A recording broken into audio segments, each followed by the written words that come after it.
Okay, so it's 7 o'clock. We have a quorum.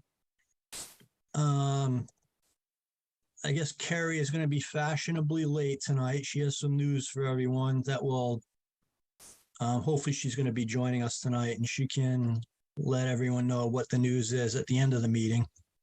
But I'll start with the remote meeting preamble to kick us off. Pursuant to Chapter 2 of the Acts of 2023, this meeting will be conducted via remote means in accordance with applicable law. This means that members of the public body, as well as members of the public, may access the meeting via virtual means. Participants may access this meeting through the remote meeting link as posted on the meeting agenda for the Concom and through the town's online calendar. When required by law or allowed by the chair, persons wishing to provide public comment or otherwise participate in the meeting may do so by raising their hand or otherwise signaling their intent to speak.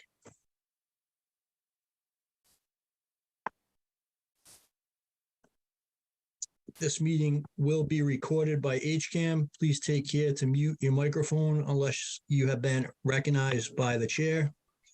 We will now confirm attendance of members and staff.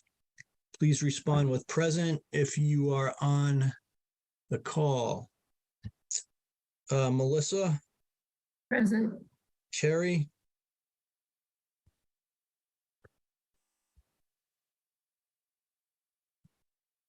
Carrie? Present. Janine? Present. Ted? Ted is present. Present. Can you hear me? Yep, we heard you. Thank you. Ed? Present. Jim? Present. And this is Jeff Barnes. For staff, Kim? Present. Anna? Present. And Joe with Lucas Environmental. Present. All right. Well, good evening, everyone. Okay, we have a couple people in the waiting room. Okay. So let's start with the work session items. We have no documents for review tonight and no draft minutes for review. Item number 3, Maruso 2 Peter Pocoro Drive, request for a 1-year extension permit was continued to September 26th, which brings us to Hughes 47 Stony Brook Road. This is a request for a 1-year extension permit. Kim, you want to give us a little background, please? Sure. So this is a single family lot, but the house lot is greater than an acre in disturbance. So the applicant has filed for a 1-year extension to their existing permit. They have made substantial progress on the construction of the house. As you can see, the house, the driveway, the septic are all in. I went to do an initial inspection probably a month or so ago, and I was just a little bit concerned about the amount of unsecured, open kind of sediment here. So I spoke to the homeowner, who I believe is on the call tonight, and her contractor, and they worked with me to kind of move up the timeline for a final loam and seed. Anna was gracious enough to go out yesterday and do another inspection. And it looks like they did the final, about half of the final loam and seed. And as you can see, they have actually gotten some really great growth here. So at this point, I am happy with their progress. So basically the whole backyard is stabilized and we're just waiting on stabilization for the front half of the yard. So I feel like we're making good progress, and I'm comfortable issuing the extension at this point. I would just, remind the homeowner that as soon as this is finished, we like to see the COC come through so we can get a final look at things and close it out. Okay, great. Thank you, Kim. Mrs. Hughes, are you on the call?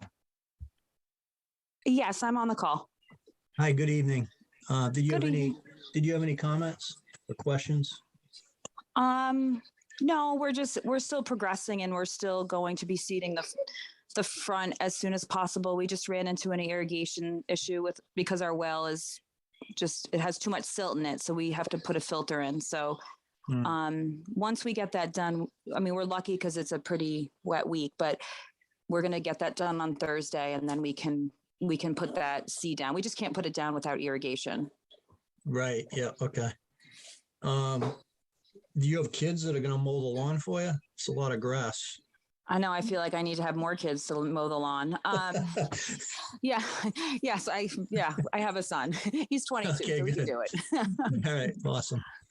Okay, questions or comments from the commission? From the audience?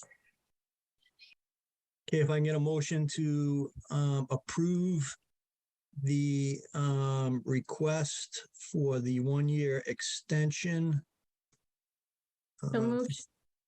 And to have Kim sign, oh, it's just an extension, so we don't have to vote. Yep, and a second, please.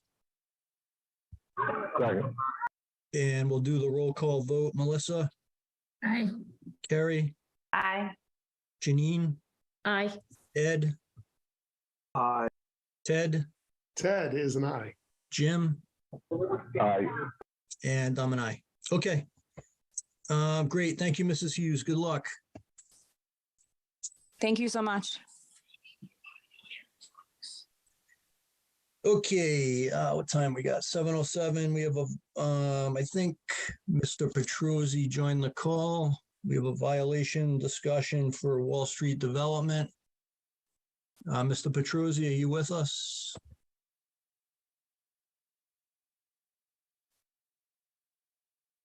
Okay, perhaps not. I thought he joined, but I'm not seeing him here. Okay, let's move along. We'll table this one until later in the meeting. Claro and Harahan, 234 Hayden Row. This is a request for a certificate of compliance. Do we have Mr. Harahan on the call? Yeah, Good evening, sir. evening. Thank you. Yes, Kim, did you want to give the commission a little bit of background on this, please, as to where we are at currently?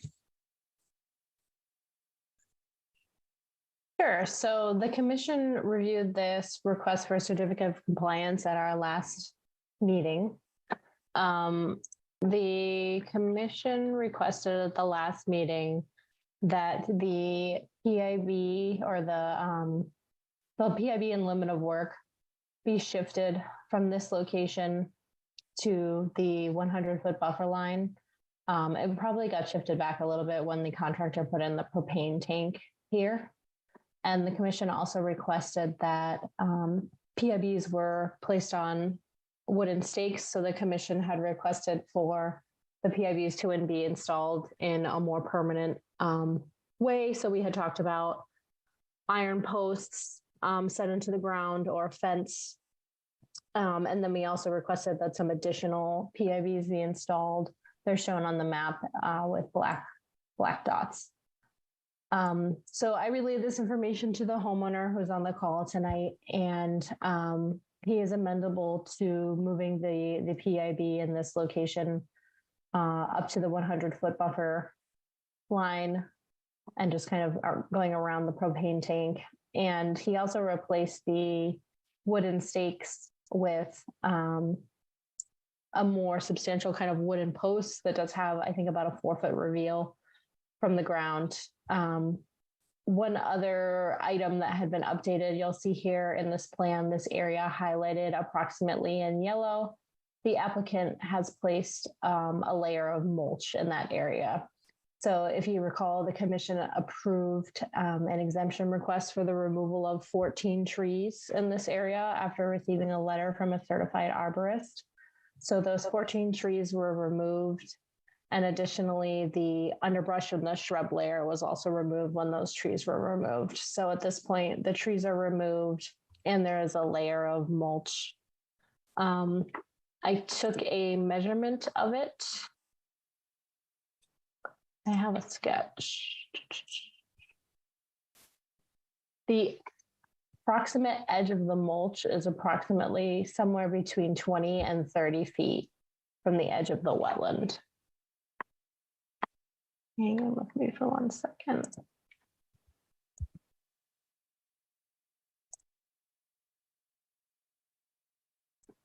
So here's a little bit, here's a sketch plan I did. So the mulch area is approximately 30 feet wide in either direction, and it's about 20 to 30 feet from the edge of the BBW to the mulch. As I had said, I spoke to the homeowner about the mulch, and he would like to file a notice of intent for work in this area. Essentially, I'm not sure yet if he settled. I haven't received the notice of intent yet, so I'm not sure exactly what the work is going to entail. But the response is going to be a request for a permit for that work. Okay, thank you, Kim. So, Mr. Haraharan, Yeah.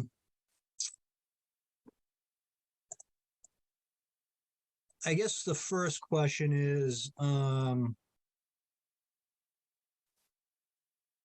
do you understand what the intent of the permanent immovable barrier is? Because there seems to be some confusion on your part.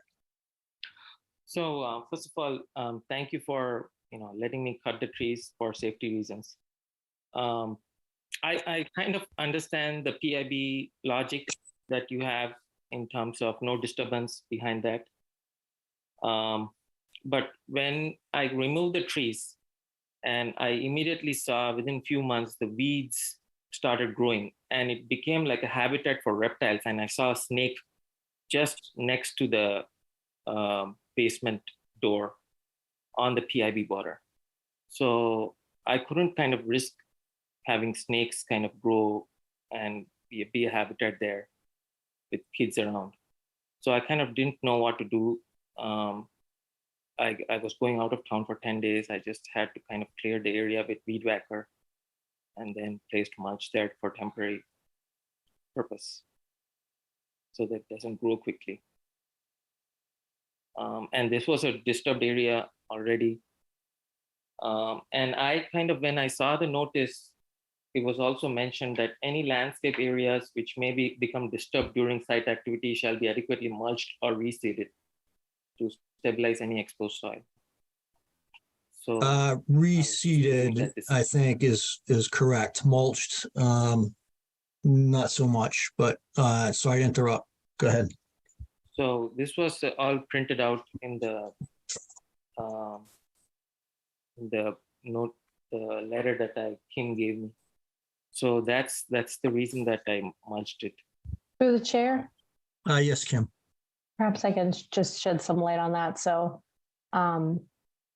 when the department issues letters for exemption related to trees, we have some standard language that we use for removal of trees. And part of that standard language says that area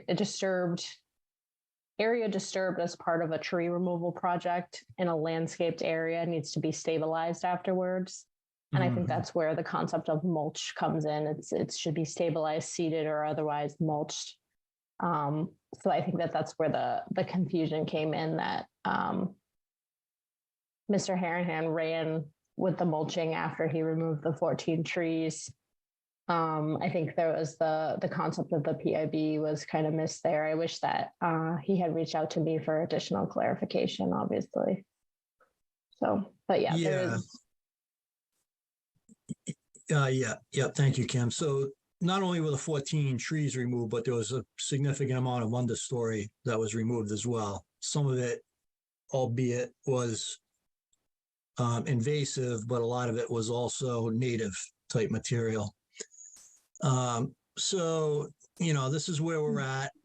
So that, the concept of the PIB, just to make it clear, is that it's a boundary on a site beyond which there isn't supposed to be any kind of disturbance or incursion into that area, because it's a buffer zone and a natural resource area.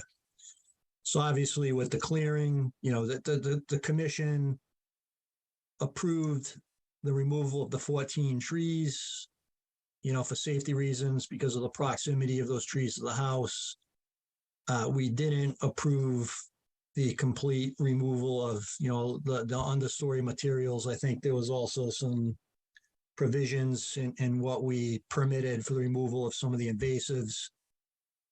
And we certainly didn't approve, the area beyond the PEIB getting, the mulch put down. And, I will say that that is not going to prevent snakes from coming into the yard. Snakes like sunlight, especially during the day. So that's probably going to be more of an attractant than a repellent for snakes. So just to let you know that. So if I can interrupt there, the same thing happened last year on the southeast corner of the house where there was bush and it was impeding the driveway visibility to the road. And we cleared the conservation approved on clearing that bush dense area. And since then, I haven't noticed any snakes in that area. I've been visiting regularly. So that was the notion that if I let dense bush grow there, it's kind of going to be a health hazard. I could not have taken that risk with small kids around. Yep, I recall the commission permitting the removal of the tree for visibility reasons. There's, and I think, just hold on a second. I think Kim had expressed, that there are no poison snakes, or they're very rare in Massachusetts. They're probably garter snakes and they're elusive. But, having said that, I think Kim had mentioned that, your intent is to submit a notice of intent to convert, this part of the yard to lawn area. It's your pleasure to do that and submit that permit, but I will, in the seven commissioners who will vote on it. But, when this house was permitted just a couple of years ago with the builder, we made it very clear that, we thought as a commission, the house was too big, that there wasn't a lot of yard area for the future homeowners, and that we thought that might be an issue. But, the builder went forward with the design as it was and said, this is what I want. The yard's going to be small. So that was kind of the bounds and limits of the project as it was permitted. So, as I said, you're welcome to submit the notice of intent, but, I'm not sure how that is going to turn out for you. So I just want to put that caveat in. So, and let me just, before we go forward, let me just open it up to questions, comments from the other commission members. It's just through the chair, what I noticed in Kimberly's statement about with the removal of trees and what the standard language is, what I heard is tree removal in landscaped areas, then they need to be stabilized or reseeded. This was a buffer zone. It wasn't lawn area or landscaped area.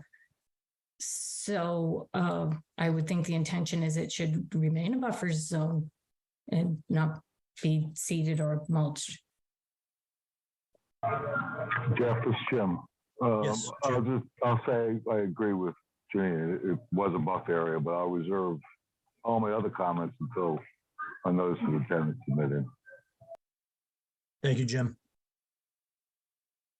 Jeff, this is Melissa. I think if a notice of intent isn't submitted, then we would be looking for some restoration enforcement here because of the understory and kind of how it was left. So I think some sort of plan needs to come forward as to what this area is going to look like. Anyway. Thanks, Melissa. to the chair, for what it's worth, I've got snakes all over my yard, basement, bulkhead, wood pile, front door. Yeah. Garden snakes, that comes with the territory. I don't think you're getting rid of them. Yeah, when you live near the woods, that's kind of, that happens. Same thing with my yard. Okay, any other comments, questions from commission members? Questions or comments from the audience? Through the chair. Yes, Kim. So I think the last remaining question is, do you want to close out the certificate of compliance or do you want to keep it open? How would you like to proceed with that hearing? Yeah, I think we keep it open at this point, Kim. I don't think that the applicant has met the criteria for completing the certificate of compliance based on the work, the mulching that was done in the buffer zone area. So that's my sense, but Melissa, Carrie, other commission members, what's your thoughts? Through the Jeff, chair, go ahead. Yes, go ahead, Ted. I was just very briefly going to say, we are further from meeting conditions for compliance than we were the last time we talked. We've actually gone in the wrong direction as far as the COC. Good point, Ted. Excellent. Through the chair, this is Ed. I concur with Ted. And Jeff, as chairman, I concur with you that we should not issue a COC until we get some resolution. Okay. So Kim, from an administrative procedure, I guess this is a question to Kim and Anna. We keep this open. The applicant has a pending NOI that it looks like is coming into the commission. So I think it makes sense to wait until that's submitted. And, there's an outcome on that submittal before we close the COC. Does that make sense? That makes sense to me. Yeah. Through the chair, Yes, Ted. I don't know how we handle things like this. Is there a deadline that we can impose on that NOI so that it doesn't say, oh, well, I'll get it in at the end of August, and meanwhile keep the wood chips the way they are? That's a good Through the question, chair? Ted. Yep, go ahead, Kim. So this, if the commission feels that this is a violation, you have the right at any time to pursue enforcement. That being said, and this is how I've always operated, and, you guys can, obviously you're the legislative body, so you can direct me otherwise, but how I've always operated is that if a homeowner is working towards compliance, that's typically, I wouldn't go to enforcement before working towards compliance. So if the homeowner is willing to submit a notice of intent, I think I would go down that path to show good faith. But, if we're waiting and waiting and waiting for that notice of intent, certainly that's the time to restart the conversation about enforcement. Jeff, this is Jim. Good points, Kim. So can we set deadlines, though? That is that they need to, submit something by some certain date, or at least at our next meeting, update us on their progress, so that we don't, sort of get ignored for a good period of time. Yeah, why don't we, put the suggestion out there, and I completely agree, Kim. I think that's kind of the position of the commission as well. If we have applicants, particularly single family homeowners that are working towards compliance, in the spirit of cooperation, we work with them rather than just issuing, violation letters. But I think for, kind of a timeline on getting the NOI submitted, I think maybe the end of August. So, 8-9 weeks here. That gives the opportunity for the applicant to get that put together and submitted to the commission and on our agenda. And then if it isn't on the agenda by the end of August, we can reach back out to the applicant to see where we're at. Kim, does that make sense? Definitely.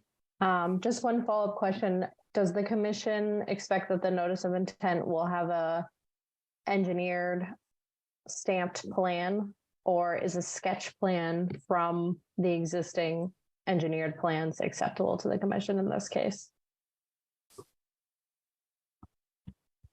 Chair, Yes, Ted. my own feeling is the sooner we get a plan, the better. My sense is the commission is not going to approve the plan, and I'm okay with a sketch plan if it means that we can have a discussion and a vote on it sooner. And I don't mind saving the applicant, the engineer money, if it means we can move this along more quickly. Yeah, I I think, yeah, sorry, go ahead. No, Melissa, I was just going to say, I agree. I think even an informal discussion with the sketch plan, can get on the same page, since there seems to be, some misinterpretations and confusion, rather than spending a bunch of money, like Ed said, or Ted said, on a fully engineered plan for the first submission. I'm good with that as well, Melissa and Ted. Okay, so Mr. Haraharan, does that make sense to you? Any clarification that you need at this point? So I need to submit an NOI, pay the $650, use the sketch plan, and come back to discuss about this project. Is that what it is?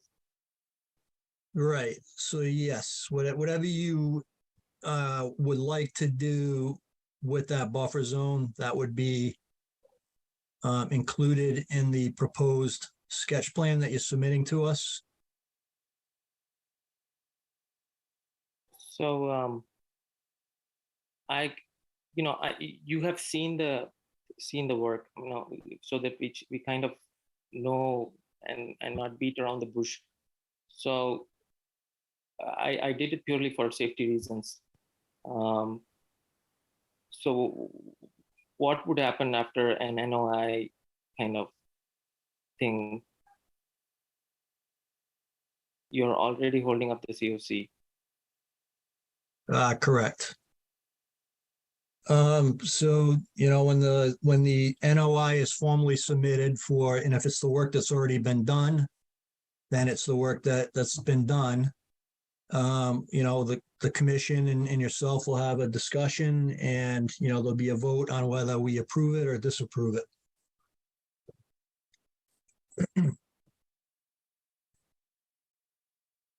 And you want to reserve that discussion after you receive the NOI, is that right? Well, we can do it.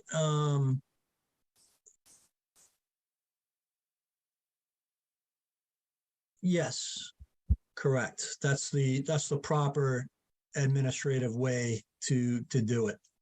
Otherwise, it's handled through a violation hearing. So it's your choice as to which route you would like to go. It can be a violation discussion, or it can be an NOI.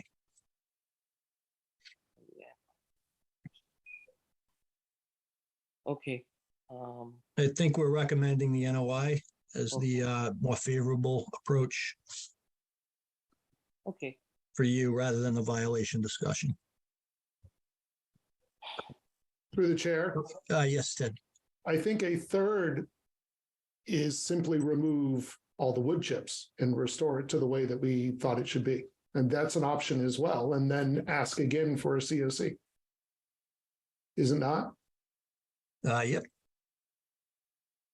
So Well, Jeff, this is Jim. Yes, Jim, go ahead. So I wonder, and I'll have to think about whether removing the wood chips that are there, if you remove the wood chips, it's going to grow back wild. It's going to have the same thing that you've had. Somebody's going to come after he sells the house. Somebody's going to come and do the same thing with the wood chips. Perhaps we should consider plantings in that area to restore it and make a buffer. So my point is that no, I would not say that removing all the wood chips and letting it, stay fallow is the way to go.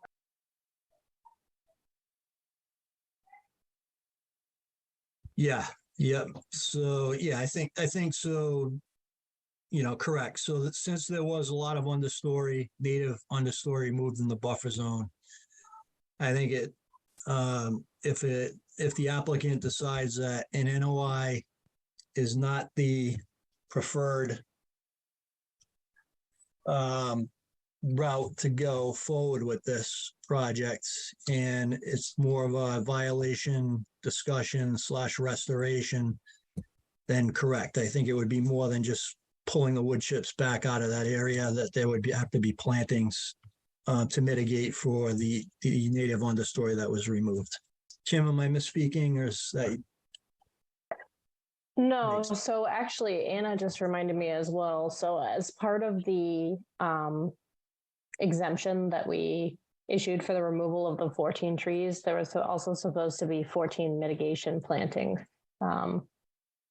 as part of that exemption. So Yeah, I forgot that. yeah, I will say, based on my observations from early June, I can pull the pit photos up. There was a decent seed stock there. I will say that was sensitive fern, lurid sedge, horsetail. There was a pretty robust herbaceous community. Yeah, I remember but you certainly to mentioning have that. some shrubs there is going to be advantageous to help with the adjacent invasives. Okay, thanks, Kim. So I think I think you have the kind of,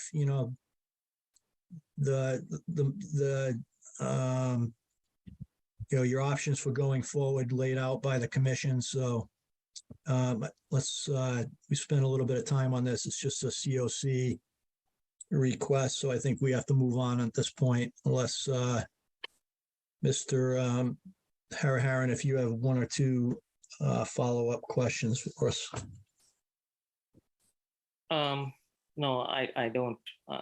I don't have anything right now. Okay, great. Thank you, sir. We look forward to speaking with you at a future meeting. Okay, let's move on to the new hearings. Clarici, 8 Clinton Street. This is a notice of intent for a septic system replacement. Hopkinton Conservation Commission will hold a public hearing on Tuesday, June 27th, 2023 at 7 o'clock virtually online. To hear all persons interested, notice of intent filed by Marcio Clarici to install a septic system with associated site work. The location is 8 Clinton Street, assessors map R14, block 3, lot 0. Do we have the applicant on the call or a representative? Yes, Karen Skinner-Catroni representing the applicant. Hi, Mrs. Catroni. Good evening. How are you? Good, thank you. Great. Can you give us a quick overview? Sure. The lot consists of a single-family home on a 255,000 square foot lot. The applicant is proposing a replacement system for a failed system. The replacement system is outside the 50-foot buffer zone. There's one 12-inch tree that will need to be removed for the work for the new proposed system. A 40-millimeter liner is proposed around the system as per Title V. Two observation ports are proposed as shown on the plan. There's a straw wattle and silt fence installed at the site currently. The straw wattle and silt fence have been installed because there was some work inside the 25-foot. So there was some soil put down there. The applicant removed some soil from a crawl space and placed it in that area to hold it to use for the new septic system, not knowing that it was not something that he should have done. So per the comments from Lucas Engineering, Lucas Consulting, I did send a revised plan today showing some mitigation that we've proposed. So there was a statement in the report regarding invasive species that have come into the area, actually inside the 25-foot. So we're proposing removing those invasives. There is Japanese knotweed, bittersweet, buckthorn. And we have some replacement plantings we're proposing. That area was, I did send some historical photos also. That it appeared to me that the area was lawned, and the owner has said that he did only place it on existing lawn. That one's a little shadow, but if you go back further. Okay, yep. So we've proposed some pollinators in that area, and low bush blueberry, we proposed butterfly milkweed and whitewood oyster, to fill in for the area that we're removing the invasives and the area that has been disturbed within the 25-foot. The applicant has agreed to remove that soil to the existing ground. There's a stockpile area outside the 100 foot, so he will put it in that area outside the 100-foot buffer. This system was approved by the Board of Health several months ago. And yet we do have a DEP file number. The applicant is anxious to get started on the system. I don't know what the mitigation we proposed, if that's something that we could discuss tonight. Certainly. So Joe, do you want to kind of run through your comments for us, please? Through the chair. Yep, Kim. Sorry, just before Joe jumps in, Ms. Catron, I didn't get a revised plan. I just checked my inbox and my spam. So I apologize, I can't display it. But yeah, Joe also didn't have the revised plan as well. So his comments are are based on the initial iteration, just so everybody's aware. Thank you, Kim. Would you like me to? Sorry, Kim, still up. As Kim mentioned, I haven't had a chance to see any of the revised plans or any mitigation that may have been proposed at this point. Would you like me to attempt to put those up? Yes, if I go through my comments really quickly, and That's I think fine. you touched on most. I'm sorry. As you noted, there was the soil disturbance to within about 18 feet of the wetland. I did look at the wetland line. I had no issues with any of the flags. And again, as you had noted, I did suggest that some restoration be proposed for that area, and that the commission consider whether they, how much restoration, and if they want the entire 25-foot buffer zone restored, even though the lawn may have previously extended somewhat further. There was also noted there was no waiver request submitted. Again, they weren't proposing to disturb that area, but it happened in the no disturbance zone. And just one minor item that was that the plan didn't have the colors required by the Hopkinton checklist. So I think most of the comments that I had made were at least touched on, and could certainly, if the commission would like to take a look at any proposed mitigation. Yeah, can you, Ms. Catron, can you bring up the plan? Kim, can we give her the screen share? You should be able to grab it now. Let's take a look.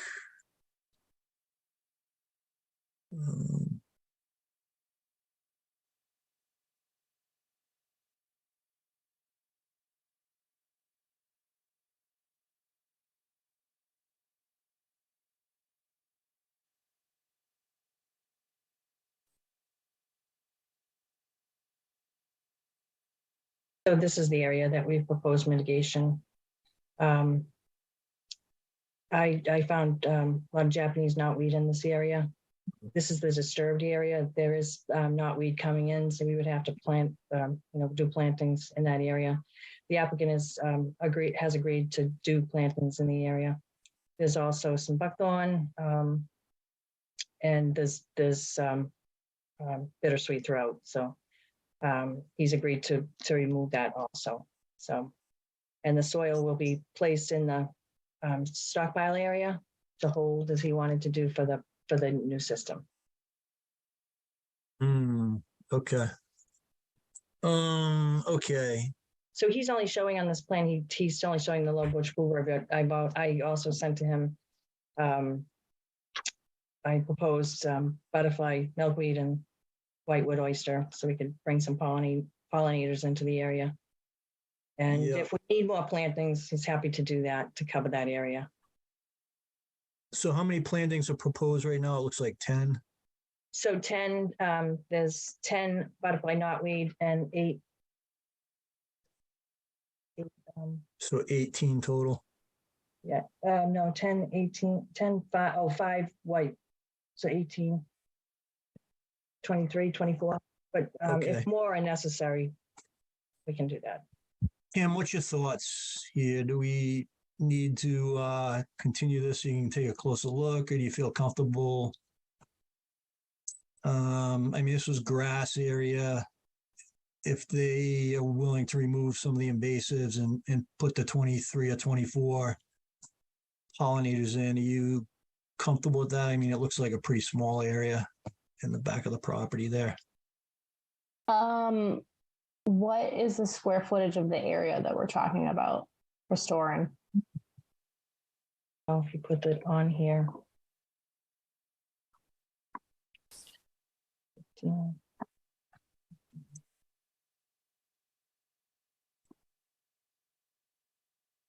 Sorry. It looked like a couple hundred square feet to me. Yeah, that's what I believe it's about that. 23 plantings seems about appropriate for that size area. Is there a seed mix under it? We can put a seed mix under it. Absolutely. Okay.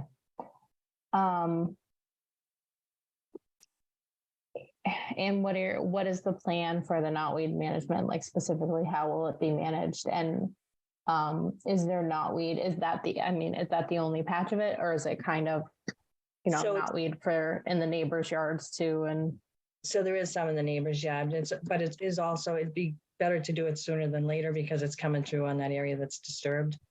Very, very small patches in the area that's disturbed, but we would follow DEP protocol to remove those. So do it in 2 phases and get started right away to get rid of that knotweed that's coming through.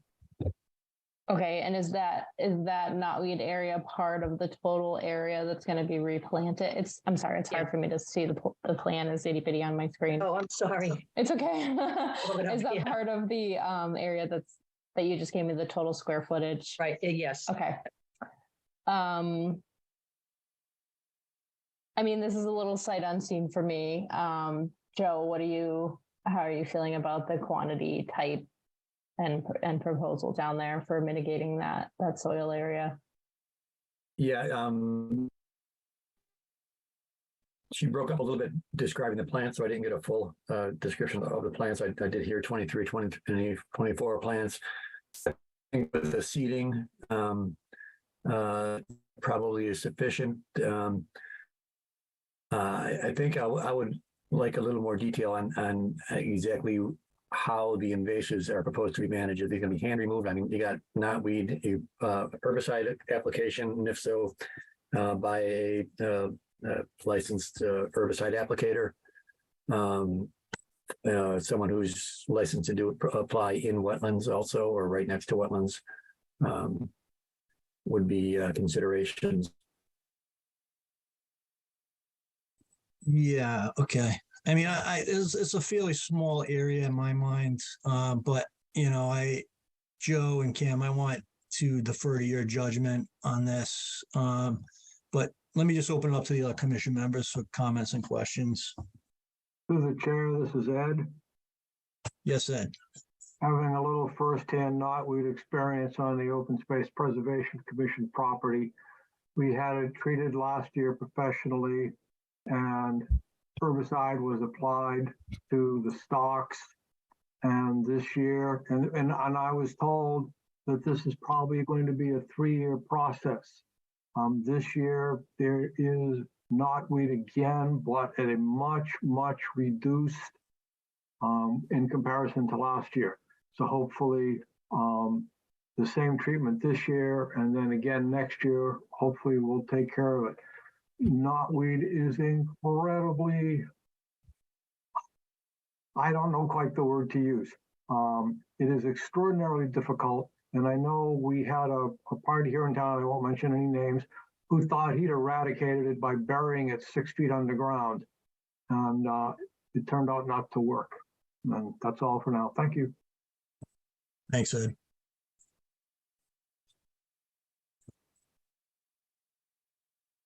Mr. Chairman, Yes, Ms. Catrone. so we can certainly use a cut and dab approach to get it, and I agree with Mr. Harrow, that definitely is very difficult. Some commissions don't allow herbicide, but if you do, that's the best way to go. Bittersweet is also very, very difficult to remove from a site.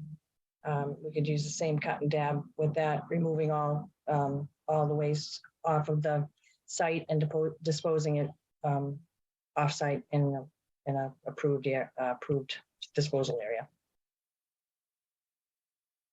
Okay, well, I'll defer back to Kim and Joe on whether you guys feel you need more detail or you're comfortable with what we've talked about and going forward with a vote. Is there a PIB proposed? I'm sorry, what is a PIB? So it's a permanent immovable barrier. So it's Hopkinton Conservation's version of a demarcation to designate the limit of permanent work. So in a lot of cases, it's the limit of lawn. Wetland boundary markers, that's what you're referring to? It's a little bit different than that because it's typically associated with a no disturbance zone or the limit of the existing legally existing lawn. So would that be a fence or is like a post and rail fence or? It could be a fence. The commission has accepted boulders. We have little like medallion signs, as long as they're affixed to something that's semi-permanent. So it's kind of the prerogative of the applicant about, what kind of visual look they want to have. But, we expect something as a demarcation. Yeah, so kind of where you have on the plan there, Mrs. Catrone, is the, outline of kind of where the arrow is right now, pointing towards that boundary where the plantings are, that would be the PIB. Okay. Just so that, yeah, go ahead. Sorry. So the owner is on the call. Maybe he has some say on this, and whether he wants to put a fence or boulders. Certainly. Yep. Mr. Clarici? Yes. So, good evening. Yes, I am fine. Good evening. I'm fine with that. Whatever you guys want me to do, I'll do it. So, so the PIB would need to be along that boundary there, kind of where the arrow is, from one end of the property boundary to the other. A little bit outside the 25-foot buffer zone, I think that is. My eyes aren't as good as they used to be, but and it would be at your discretion, whether it's a boulders, split rail fence, or a medallion. And then we would just need a revised plan that shows the PIB on there that gets filed with the assessor's office as part of the NOI. Oops, go down. So we certainly can revise the plan. I can't go down here, so shrink it down again. Okay. Kim, Joe, I'll go back to you. So, the chair, I would think maybe the commission could condition that if herbicide use is proposed, that the commission be notified of what herbicides are going to be used. Since it Yeah, is right next to the wetland. We can put that in as a special condition for sure. Thank you, Joe. Kim, sorry, did you have something to add? Yeah, so in terms of closing tonight, I am getting a little hesitant. Just because it's a lot of new information. I'm empathetic to the fact that this is a replacement septic system for the homeowner. Perhaps I can have an order of conditions drafted so that, immediately following the next meeting, within the next, 2 days, 2 or 3 days or so, you guys could have an order of conditions in hand. But, I really would like a chance to take a look at this plan and get those PIBs markers on the plan before a close.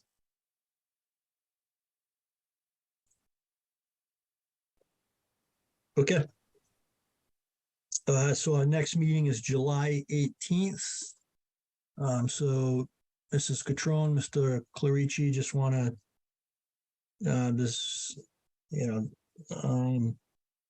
want to make sure that you're good with that. Yep, that's fine. Mr. Cleese? Okay. So that means we won't be able to start the work until the next meeting? Correct. I mean, I think you can go forward with putting in the erosion controls. And kind of prepping, but as far as any kind of excavation, I would hold off on doing that until you actually have the order of conditions in hand, which would be, July 20th. Okay. And I've just been waiting for so long on this, and I was supposed to be part of the last meeting, and I had to wait 3 weeks. Now I have to wait 3 more weeks.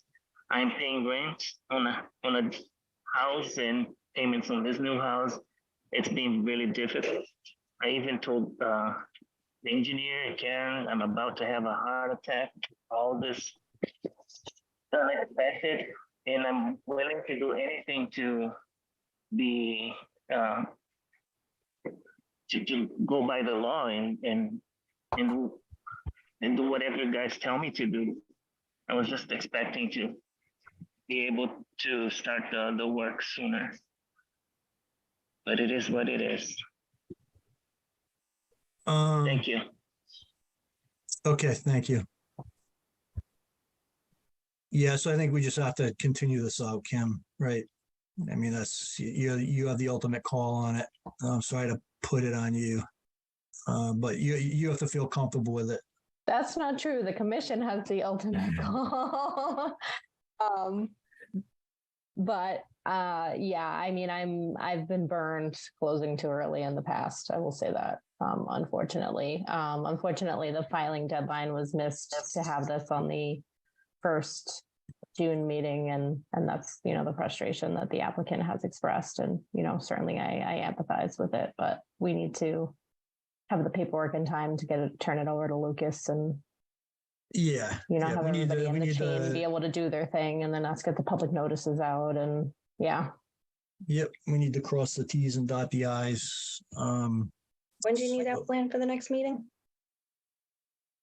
Pardon me? When do you need a plan for the next meeting?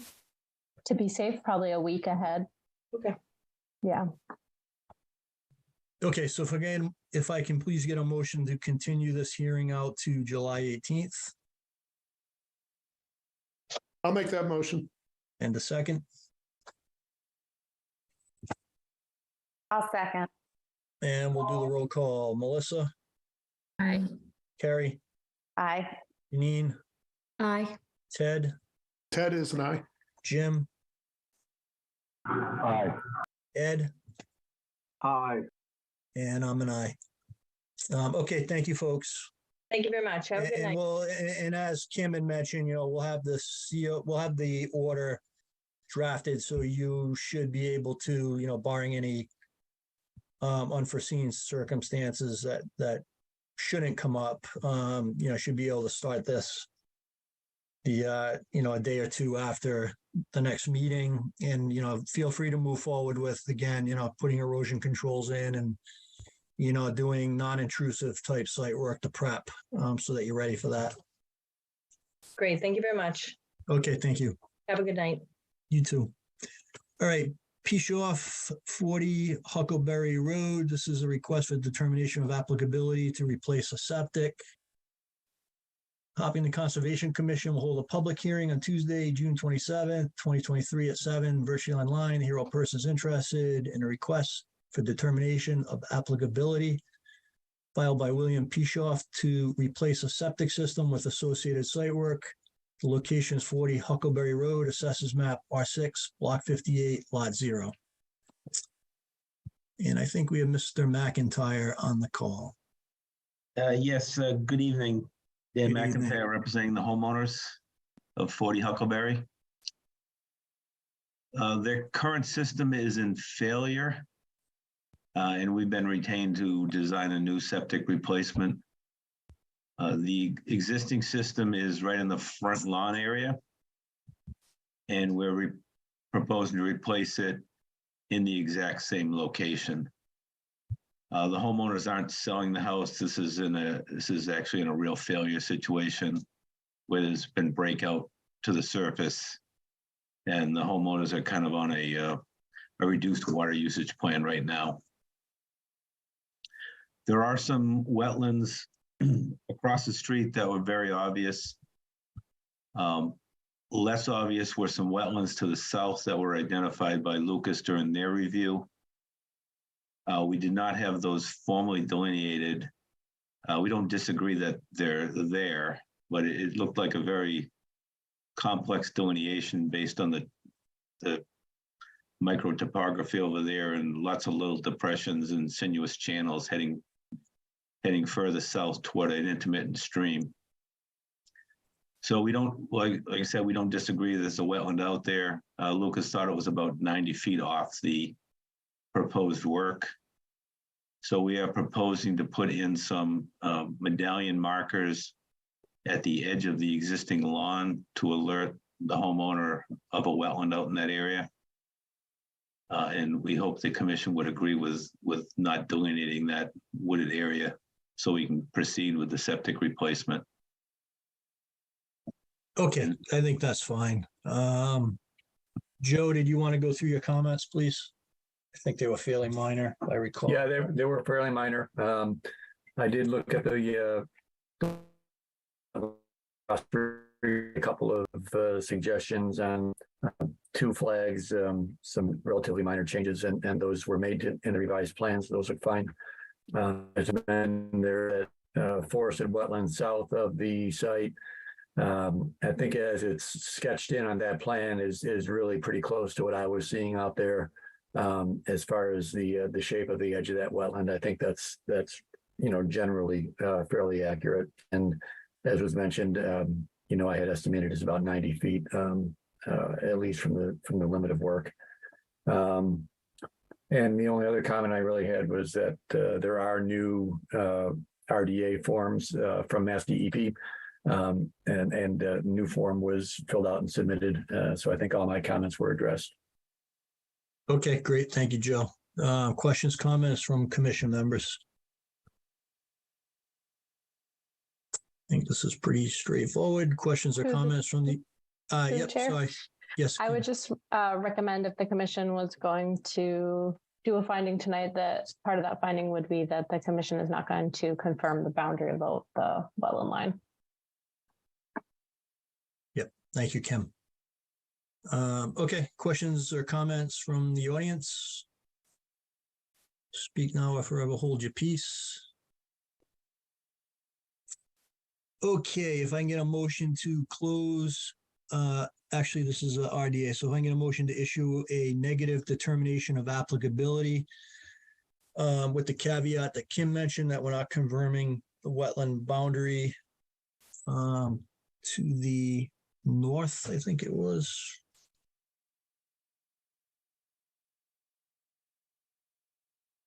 Is there a motion, please? So moved.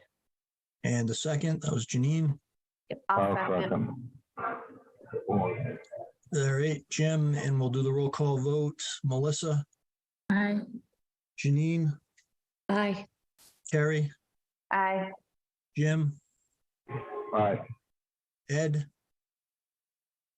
Aye. Ted, Ted is an aye. and I'm an aye. You know, in mixing it up, Jeff, you always leave yourself last. I don't think that's a rule. I I'd know. like to have, I'd like you in the middle somewhere. All right, I can do that. Through the chair.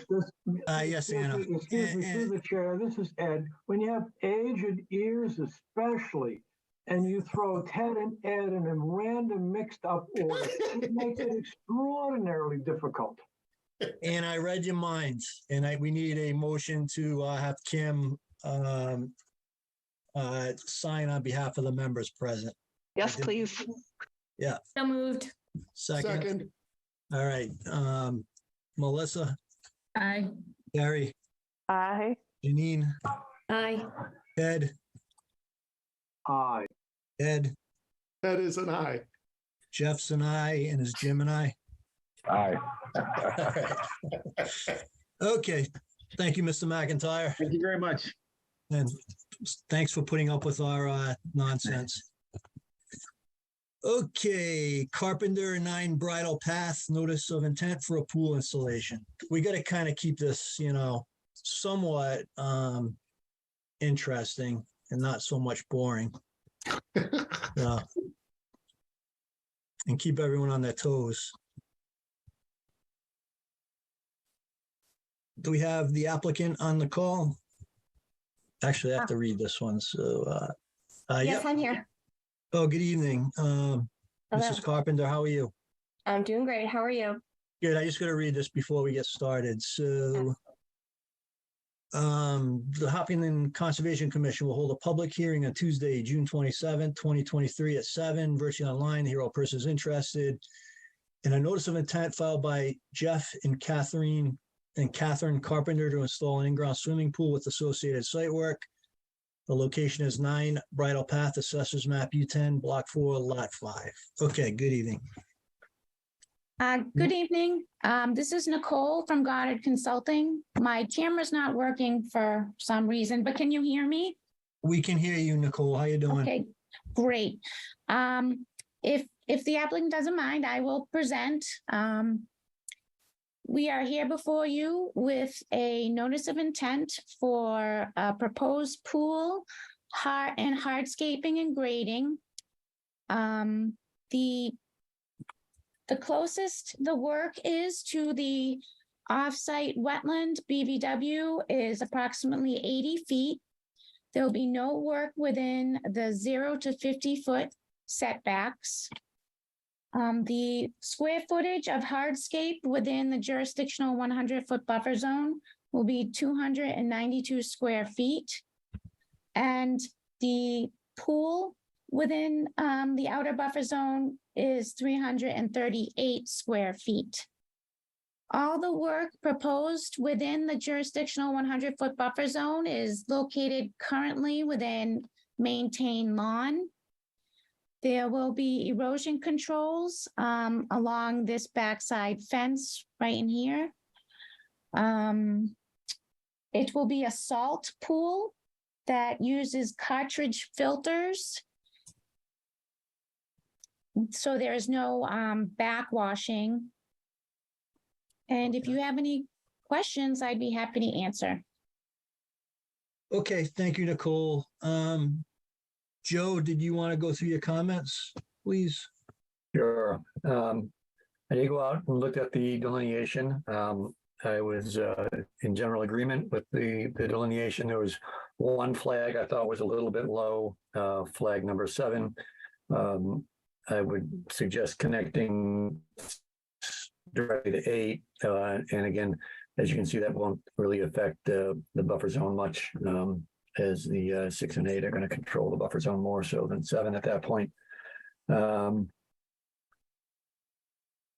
did observe a couple of small piles of grass and leaf clippings within the buffer zone. approximately 60 feet from the wetland edge.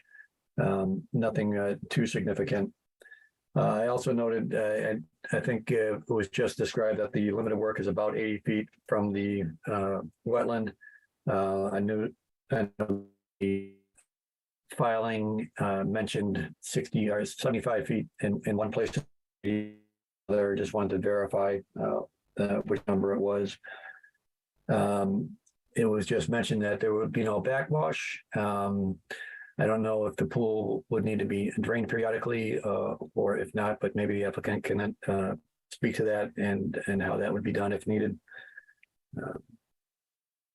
And about the last thing I noted was that the checklist for completeness in the materials that I had reviewed.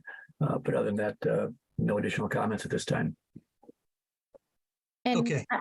I can comment on the emptying of the pool water if you wish. Sure.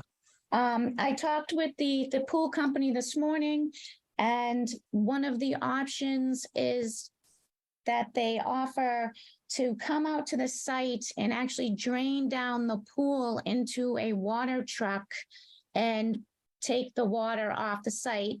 Therefore, the salt water wouldn't be, put on the lawn or within buffer zone. And as for the closest, I'm looking at the plan right now, and it looks like the closest would be 75.2. So 75 feet, 2 inches. So I guess it's the 75 and not the 80 foot. So the closest would be 75.2. 75.2. Okay. Yep. I see it there. Okay. And there's no trees being removed as part of this project, it's correct? Just lawn. Yep. Just lawn. And I guess, with regard to the backwash, as long as the applicant understands that if, there's not going to be a dry well on site, to drain the backwash into, then the only other option would be to have the pool company come and pump the pool down. So just want to make sure that that's okay with the applicant. Oh, they can address that if they're there. Mrs. Carpenter, is that okay? Yep, that's okay. Okay. I'll open up to questions and comments from commission members. Through the chair, this is Ted. Yes, Ted. My question is, it looks like a fairly flat piece of land where the proposed work is. So I think the answer might be no, but will there be regrading needed to create steep slopes that would end up creating steep slopes heading into the wetland? No. That's a nice short answer. Okay. All right. Thank you, Ted. Any other questions from commission members? Jeff, I just have one question. Well, I Yes, guess Melissa. for you or the board, because we usually do request that a dry well be put in. I don't know if we would, want to hold that condition given any future homeowners that might not want to pay to have the water taken off their property, or if the pool gets converted to chlorine at some point in time. Just a thought. Yeah, that's a good point. It's kind of a standard thing that we ask for with pools.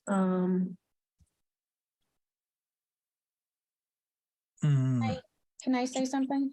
Sure. Okay, so this is Nicole Hayes from Goddard Consulting again.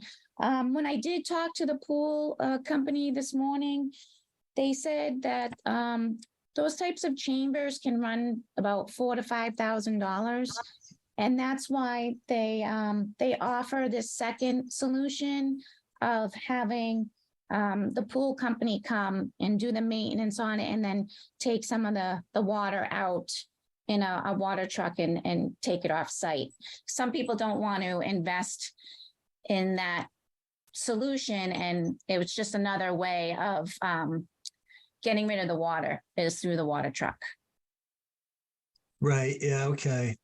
So Kim, can we just put a special condition in that, if the, something kind of along those lines where if the pool isn't going to be maintained by the pool company, going forward, or it's converted to a chlorine versus a saltwater pool, that, a dry well would need to be installed at the site for maintenance purposes. I'm wondering if a special condition prohibiting the dewatering of the pool, discharge of the pool, directly onto lawn, or That'll work too. I think that's a cleaner. Yeah. Yeah, okay. Okay. Okay, yep, sorry. It's okay. Through the chair, it's just a minor question. So it looks like with that 388 mark it looks like the hardscaping is going outside the fence. Is the fence moving? It says relocate fence around pool. Yep. So that it does. Okay. Part of the fence is being repositioned to close in the pool for safety reasons. Okay, so the existing fence is moving out a little bit closer to the wetland. Yes. Yeah. Okay. Okay, thanks, Janine. Okay, questions or comments from the audience? All right, I think we are ready to take a vote on this. So if I can get a motion to close and approve the notice of intent with the special condition regarding the discharge of the pool to the lawn or the wetland area. I'll make that motion. Yeah, and to have Kim sign on behalf of the members present, and Ted made the motion. Is there a second, please? Second. And we'll do the roll call vote. Melissa? Aye. Carrie? Aye. Janine? Aye. Ted? Aye. Ed? Jim? Aye. And I'm an aye. All right, Mrs. Carpenter, good luck with your project. And Thank you so much. Yep, if you can let us know when the pool party is, we'll all plan on attending. Sounds great. Thank you so much. I appreciate it. Yeah, Okay, thank have a nice you. summer. Yeah. Thank you. Thank you, too. Nicole. Yep. Thank you. Thanks, Nicole. Bye. Thank Bye-bye. you. Okay. Bye. Bye. Okay, moving along. Laborers Training Trust Fund, 37 East Street. This is a notice of intent for an alternative gas line alignment. The Hopkinton Conservation Commission will hold a public hearing on Tuesday, June 27th, 2023 at 7, virtually online to hear all persons interested in a notice of intent filed by Mass Laborers Training Trust Fund to install an underground gas line with associated site work. The location is 37 East Street, Assessors Map, R20, Block 10, Lot 0. Okay, Mr. Connors, are you on the call? Hello, yes, I am. Good evening, sir. Good evening. I represent the laborers. We are submitting a plan for a different location for a gas line for the property. You may be aware that we have pending litigation on a previous application that brought the gas line in parallel to Clinton Street and behind several lots along Clinton Street. This particular change to the plan, is it up there on the screen? Yes, sir. All right. I also have it, but if you got it up, that's fine. At any event, we will come in off of Front Street down Maple Avenue and through Maple Avenue on Lot 11. And then we are on our property from that little huge line. And through there, there are a couple of wetlands to the east of that. There is a well, we call it proposed well in that location. It's actually now existing. It feeds the entire campus. The proposed gas line will run just outside the protective radius that's required for DEP. It comes down to a section of pathway that the water line from that well comes down through into the campus proper. So that particular leg of the gas line is outside of wetland areas and buffers. And we're into the campus proper, where previously you've seen all that work.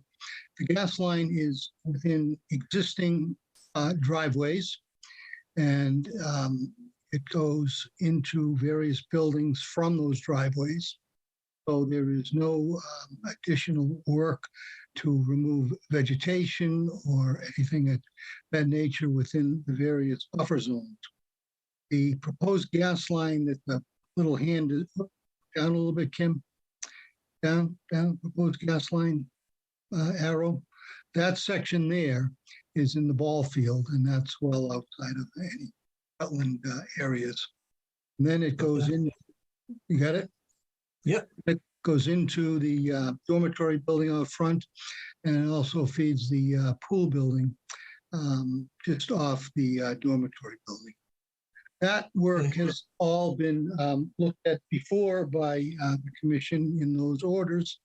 So I'm not so sure that there's a big issue with any of this. We are in a directional drill, as we did under the culvert, for 4 utilities thus far on that site. And those are down just to the left of that, actually between those 2 little boxes that have gas line on a proposed gas line. Right in that area there, you can see the 2. So we've drilled through there on 4 different occasions, total of 10 hours to put those sleeves in. No impact to the wetland or the stream culvert box in that location. We're hoping that this is an acceptable plan and that we can get moving on it as soon as possible. We know that there is a check been paid for the review, and we'd like to get that accelerated so that, as I understand it, we will be looking for an order at the next meeting. If we could have Lucas people talk directly to our engineer, Vito Colonna, I would really appreciate that to move it along. Okay, thank you, Mr. Connor. So the first leg of the installation coming off Front Street and Maple Ave. So you guys have an easement off of Maple Ave, that property? Correct. Okay. And there's no buffer zone or resource area disturbance in that entire leg? Correct. Entering the on-campus development. Okay. Okay, good. And then when we're on campus, it's all in previously disturbed areas. Correct. As I understand it. Yes. Okay. Okay.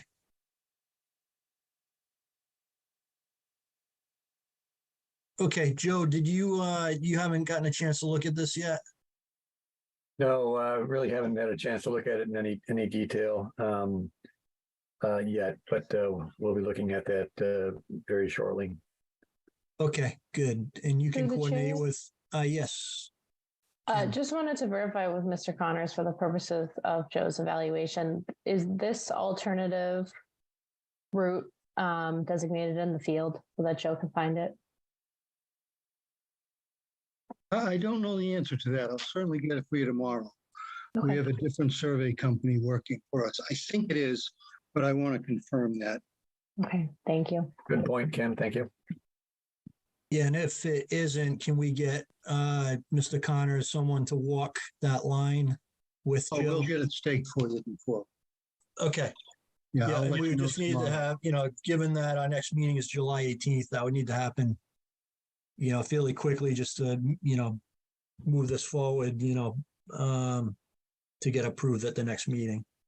Can you check your list of people who are here and see if Tom Giola is on the call. Tom, are you on the call? I don't think I saw him, but let me look.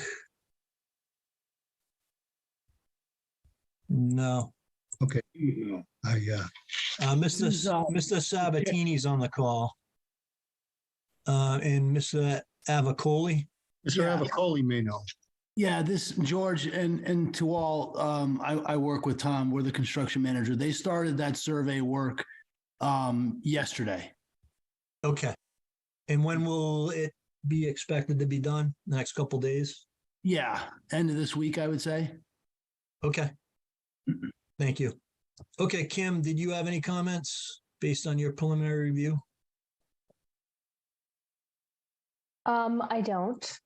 I do want to thank the Laborers Training Trust and their representatives for going back to the drawing board and coming up with another alternative solution, which is appears to be less impactful to resource areas. Yep, I echo that as well. Thank you. Okay. All right, so preliminary questions from commission members. This is Ed to the chair. Thank you. Yes, Ed. Just to thank you.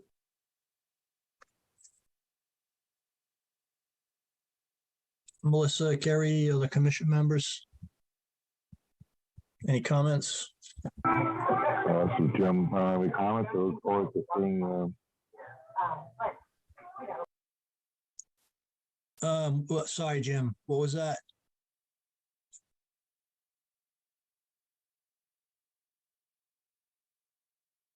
Okay. Questions or comments from the audience? Okay, if I can get a motion to continue this out to July 18th. I'll make that motion. And the second, please. Second. And we'll do the roll call vote. Melissa? Aye. Carrie? Aye. Janine? Aye. Ted? Aye. Ed? Aye. Jim? Aye. And Jeff is an aye. Okay. Thank you, Mr. Connors and Laborers Training. Okay, thank you. Okay, moving along, Laborers Training Trust Fund, 37 East Street. This is a request for an amendment to the order of conditions for the fire protection line. So the Hopkinton Conservation Commission will hold a public hearing on Tuesday, June 27, 2023 at 7, virtually online to hear all persons interested in the amended notice of intent filed by Mass Laborers Training for modifications to the proposed fire suppression pump house location and draft lines. The location is 37 East Street, Assessors Map, R20, Block 10, Lot 0. Okay, once again, I represent the laborers. We have a modification request for the location of the actual pump station, which will provide fire protection for all of the buildings. Previously, you had approved a location for that pump station, which shows on the left of the drawing now. That's our new proposed location, a little rectangle. No, go all the way over to the left, Kim. There you go, right there. That would be our preferred location now. The old location was, if you look at, yeah, see that proposed pump chamber? That was a location for the initial filing. And when we went to do our work in that location, we advanced several borings and some ground penetrating radar, and we found massive boulders. We have to go down about 20 feet for this particular structure. And our shoring and all the material that would be needed for that would have been very dramatic. It would have required sheet piling and things of that nature in a much expanded area than we had initially anticipated. The site out there is generally depicted in a gravel outwash, and we're very surprised by the amount of boulders and the shallow depth. We hit them at about 7 feet. So we did some additional exploratory boring along the rest of the site to the left of this plan, and came up with this particular location we're showing now. And it is just outside what we call the PIPs, which were previously approved. And it will sit right adjacent to the driveway that comes around the pond. We're required to put a hydrant right beside that. And that hydrant will fed off of the force main. So we were hoping to get this new location approved. In one of the drawings, it goes further to the left where the drill will sit while it drills the pipeline through it. That was the old. So let's go back to that picture, the big picture. Yeah. So this, I'm sorry, where the pump chamber is, if you go diagonally to the left of where it shows, the pump chamber there, see the line that goes into the pond? Yeah. Now go the other way through the pump chamber. Yeah, down there, we come to the edge of the 200-foot river zone, and that's where the drill will sit in order to get the pipe deep enough at that location and then into the pond. So the drilling operation will take place 200 feet away from the pond, from the river zone, and it'll travel through where the pump station is. It will be cut off at that point when we install the pump station, and the line going into the pond will be similar to the line that we had previously approved coming from near the Koya building. It's a draft line, 14 inches in diameter, that will feed the pump station. And then, of course, the pumps will go on and run water out through the system and also to East Street. The last aspect of it is we had, in that first order, draft line into the pond near the culvert, and that was removed, but now the fire department wants that back, and we have proposed that as well. So you'll see in the clouded area that initial draft line and hydrant adjacent to the driveway. And I think that is the crux of it. We've done a lot of borings in that area. It's all sand and gravel down to 30 feet.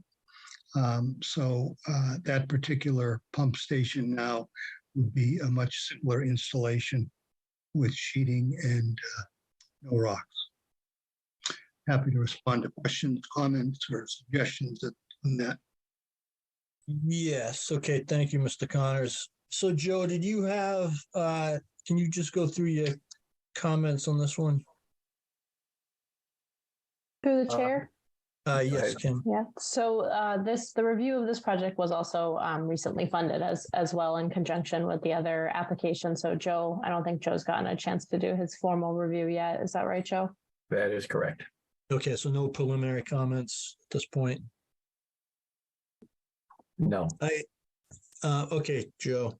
So one thing, Mr. Connors, that Kim picked up on was it looks like where part of the crane building and some of this work is being shifted to, it's going to,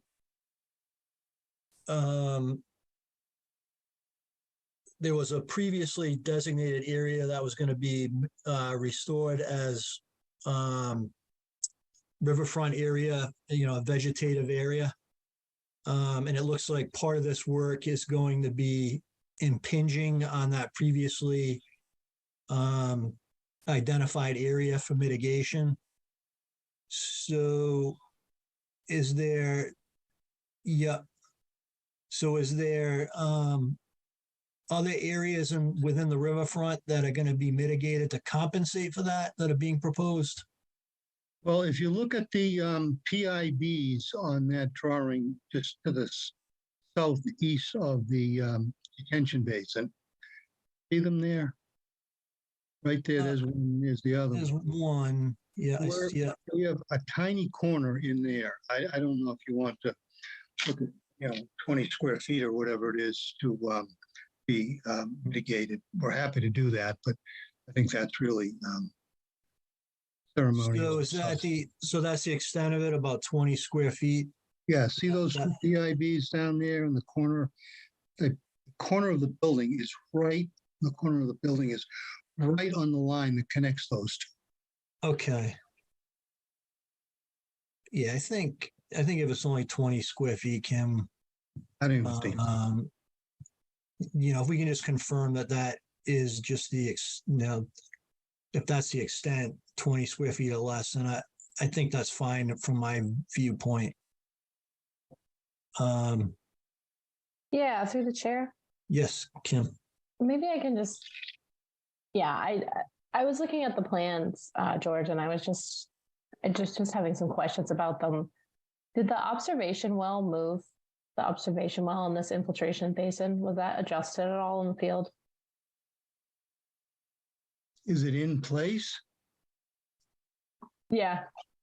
I don't know. Is it in place, or would there be any reason to have it have been adjusted? I don't know the answer to that. Yeah. I scaled off the plans. I took out the full scale plans and I did measurements, and I noticed that from the observation well to the PIB, on the original crane building application, it was 20 feet to the closest and then about 45 feet. And then on the modification application, it appeared to be 40 feet for the closest and then 60 feet. So there was that 20-foot shift of the PIB kind of south. But it seemed like the other PIBs in line followed. So I'm not sure what the length of that total area is, but it's, it's going to be at least 20 by 200. So the total square footage of the area that was supposed to be protected in perpetuity that's lost is a little bit more than just the 20 feet, if my scaling is correct.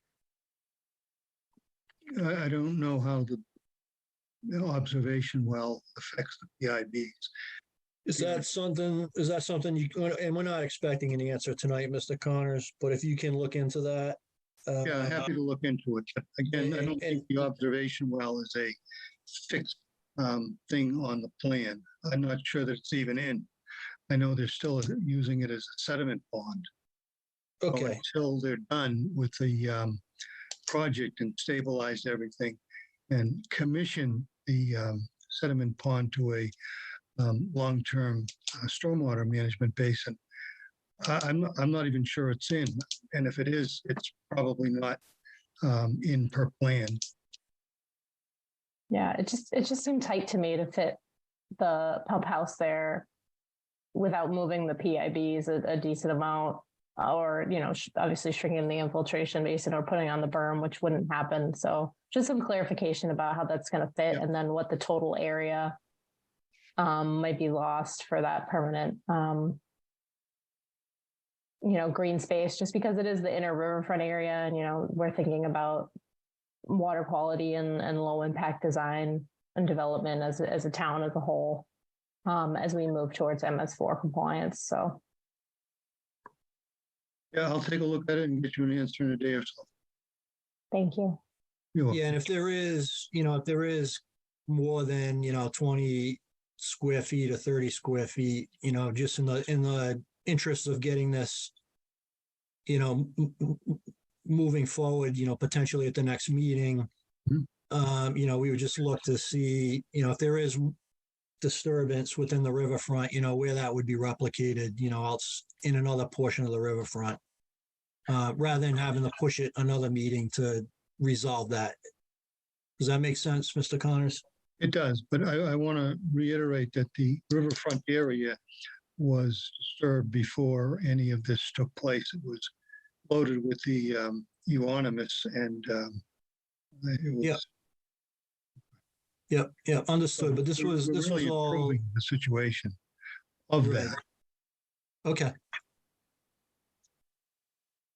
Okay, questions, comments from commission members? Questions or comments from the audience? If I can get a motion to continue this hearing out until July 18th? Can I make one more comment before you close? Yes, sir. We're continuing, we're not closing, but. I'm sorry, my mistake. I'm just noticing now that the fire tank and pump house on the northern end of the detention basin is not going to be there anymore. You see that? So that area that's going to be vegetated is certainly more than the area that would be taken up by the new one. Individual buildings had individual fire pump stations. And right. Okay.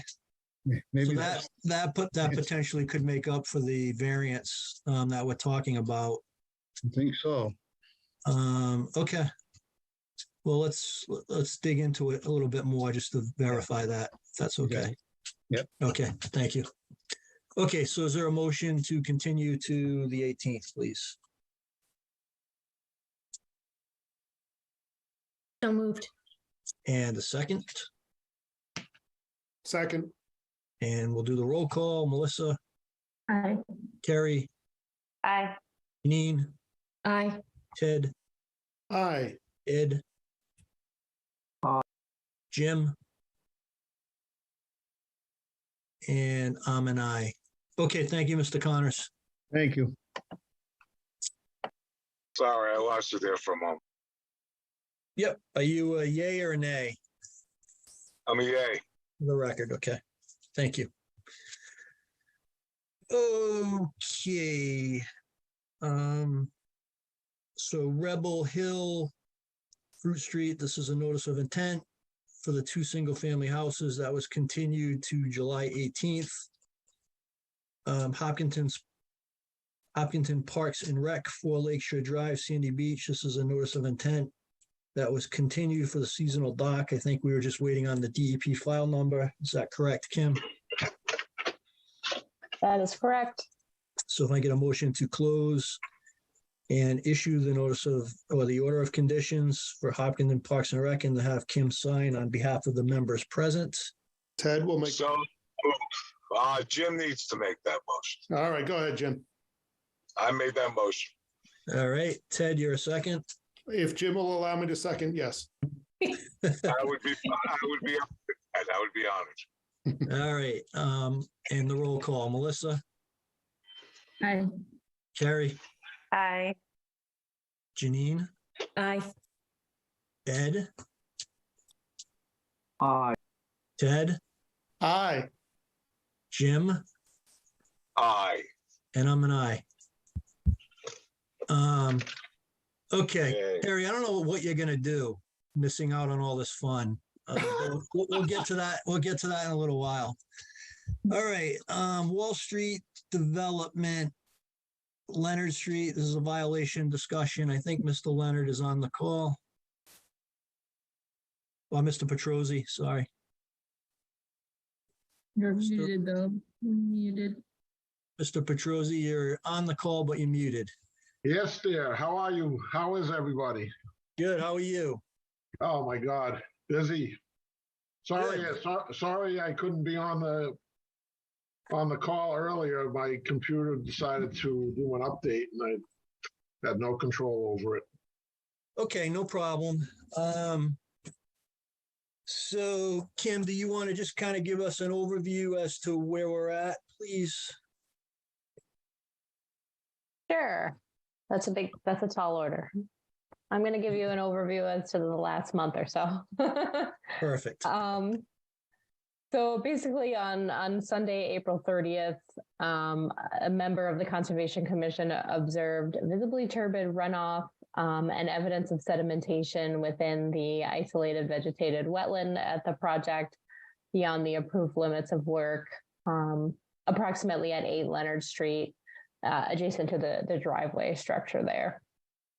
So that was a violation of the order of conditions.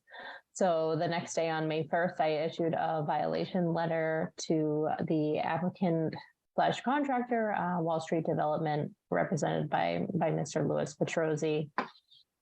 Subsequently, I prepared a fine memorandum at the direction of the commission, which I understand the commission would like to discuss tonight. So basically, there was 3 portions of the order that were violated. And then in addition to that, there's the matter of missing SWIP reports, which has been approximately 94 weeks of missing reports.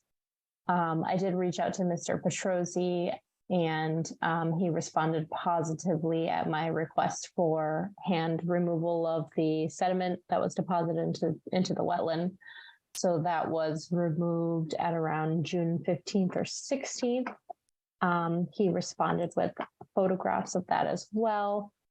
And he has also installed an additional silt fence and erosion control since the issuance of this violation in proximity to the wetland where the erosion and sedimentation controls had failed and the sedimentation had resulted.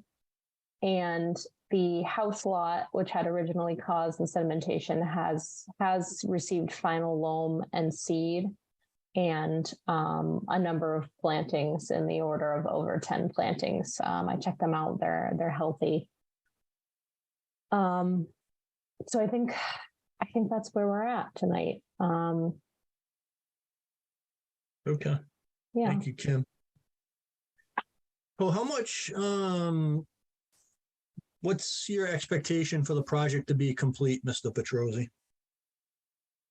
Well, we're on the end trail right now. I mean, the houses have all been constructed.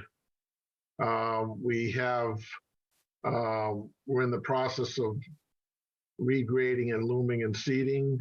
That will take place in the next 30 to 45 days on both houses. One of the things that I'd like to point out is that the area that we've experienced this erosion, which unfortunately we've been the victim of timing of storms and torrential storms that have resulted in this. But it's essentially in this one corner of the driveway on lot 1, 8 Leonard Street, there seems to be some additional runoff that's coming from the roadway itself and finding its way into the driveway, causing something that was unexpected. I did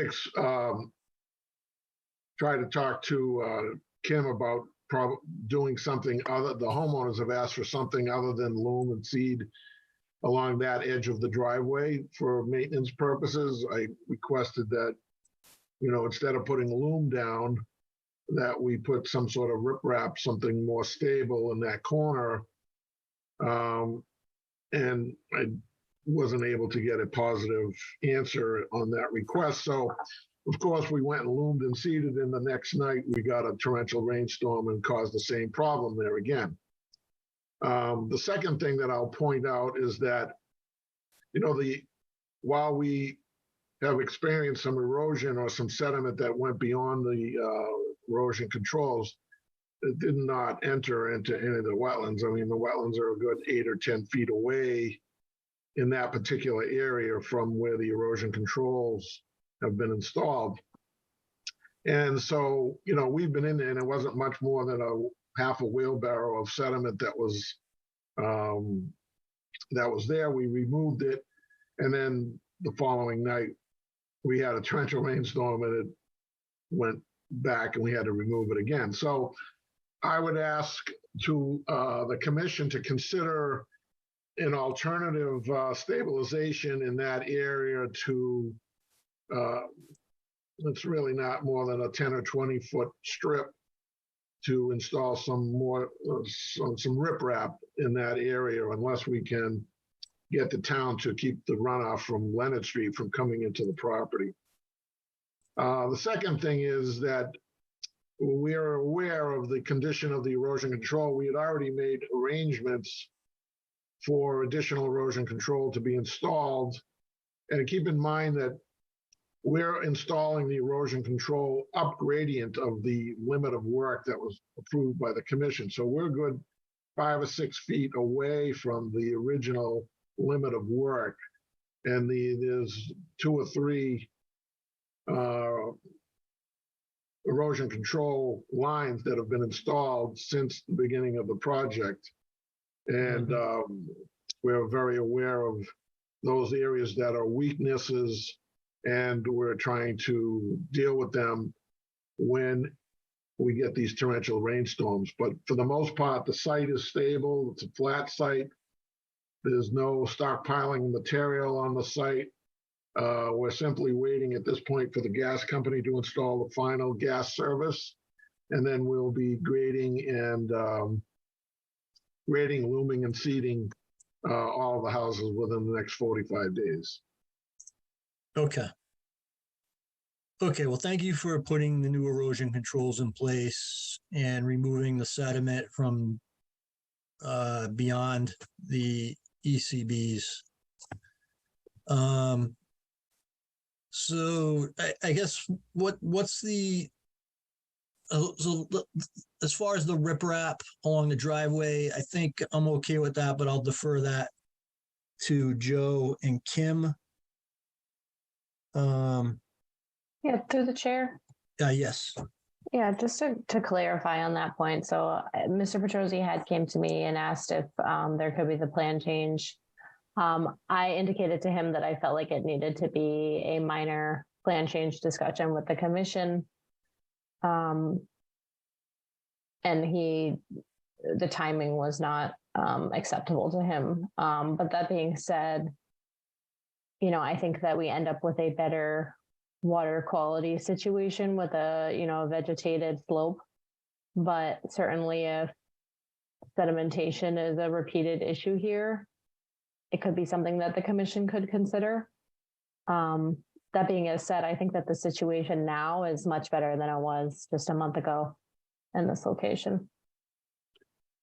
It has, Mr. Chairman, it has been hydroseeded, but as you know, every time we get not regular rain, but these torrential storms that we occasionally get, or we've been getting more frequently, you know, it does, the runoff from Leonard Street does cause an unexpected flow that sort of creates these ruts and it needs to be re-raked. And you can see it right there.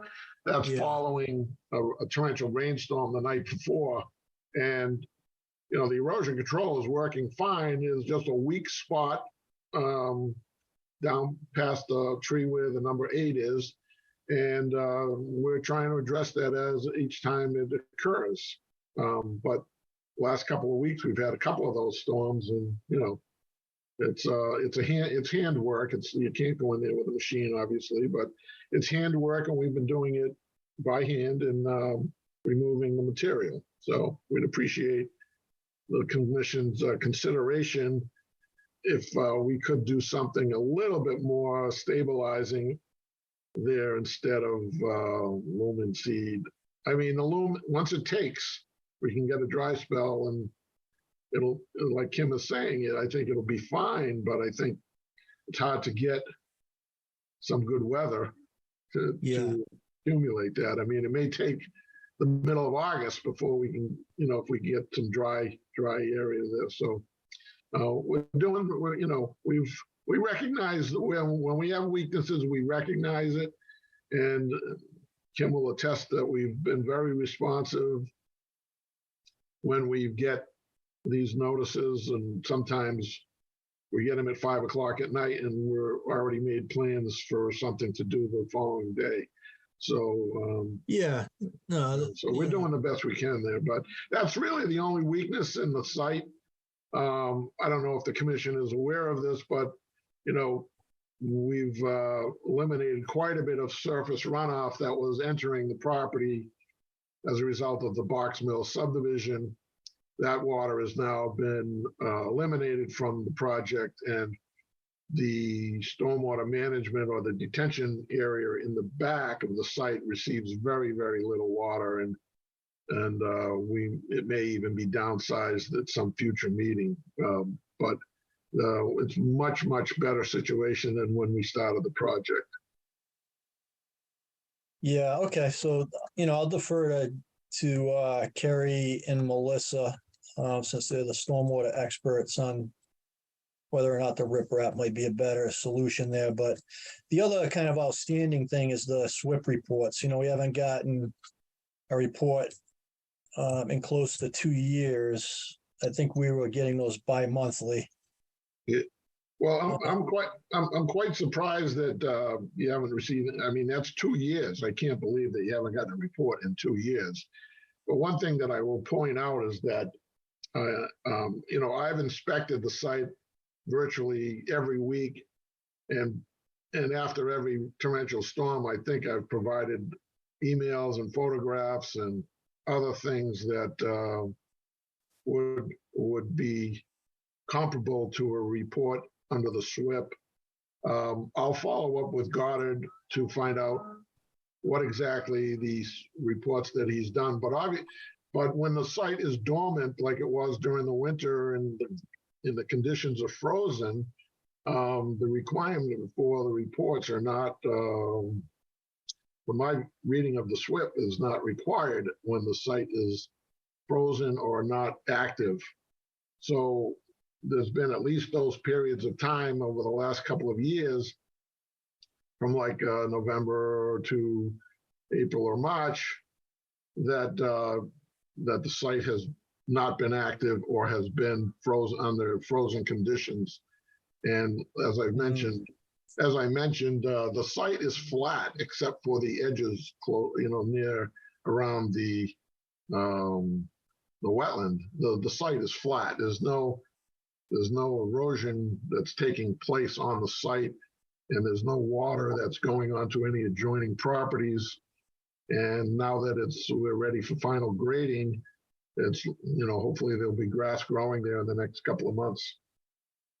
Okay, I'll turn it over to questions from the other commission members. To the chair, I just curious on a comment that water is not coming off of Leonard Street onto that property anymore. Where's it going? Well, originally the design was that the Leonard Street runoff is designed to enter a swale along the roadway that we've extended Leonard Street. The problem is that we're getting the runoff from the part that we've paved, but there is a portion of the roadway that runs, before it gets to our swale, it's going into the driveway since we've paved it, and now is going into the wetland. But originally, there was a tremendous amount of water that was going there, as you can see from the photographs over time. But there was a tremendous problem there with water coming from the Box Mill subdivision.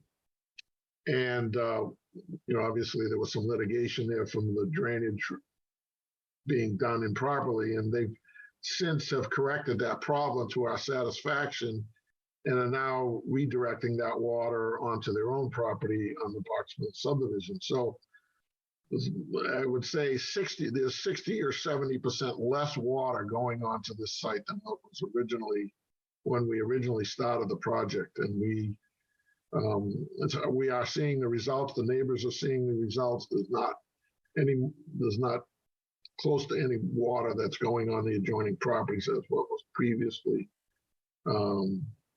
going on there before. But there is maybe at some point when we do the finish on the driveway, we can put a little hump on the apron of the driveway so that the water doesn't enter onto that driveway, and it goes down the street a little further and into the swale that we've created. It's a design thing, or it's something more stabilizing issue that we should be paying attention to after every storm or during the storm. Thank you. Through the chair. Yes, Ted. Mr. Petrosi, I think I heard you to say no water is leaving your site onto anyone else's property.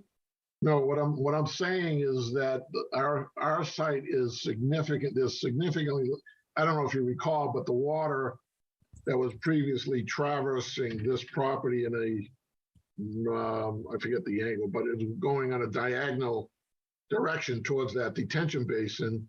Right. The water that was going there was coming off of Box Mill Road and the adjacent properties after they were developed. That water, there is still water going in there, but it's significantly less than what was originally when we got approved. It's significantly less than what was the water that was previously going there. And as a result of that, whatever we've intercepted is reducing the water that's going or was going to adjoining properties down gradient of us. So I'm not saying that there's no water going off of there's water that's occasionally in that detention area. But if you go there, like after these storms, it's dry, you can walk on it. You can walk in there and it's no problem. We cut it, the grass is. Okay, but the water is leaving that detention area and heading west onto Mr. Terry's property. It's funny you say that because I haven't seen any water top the spreader that's there. So I don't see any water that is generated from our site going onto Mr. Terry's property that wasn't going there before. You follow that? Hmm. So if you can see on this photograph where the spreader is, I don't know when this photograph had to be taken much, maybe a year or so ago. That water is coming from the other wetland that we've not touched. We've not interfered with that wetland that's above on the top of the screen there. That's after the driveways were, so. And I've got photographs and videos of how the water is coming down that wetland and draining onto Mr. Terry's property, but it's not anything that we've generated from our construction. In fact, at one point we had these call them drains for now, that were uncapped, and the commission asked us to cap them. And so we've capped them. So there's no water that's coming from that basin. It's never topped that basin. It's never going to top that spreader that's there now, because the water is that's going there now is minimal. Kim, when was that picture taken? This picture was taken on April 30th, 2023. April 30th? Yes, sir. This was a picture taken during the observation where the violation was documented. Oh, really? I'm surprised. But that water is not coming from our detention basin. That's an accurate statement? The water on the other side of the spreader, I mean. Is that just pooled there from precipitation events? Mr. Chairman, if I have a video of showing how the water is coming in that direction through that wetland, and it's in that area because that's probably the lower of the areas after the spreader. Mm-hmm. We had raised the grade in there at the commission's request to raise that grade so that there wouldn't be any pooling there. But I'm surprised that this photograph shows that there must have been a very, very torrential rainstorm that we had there. But there isn't, as far as I can tell, there is no water that's coming from what we've developed on our property.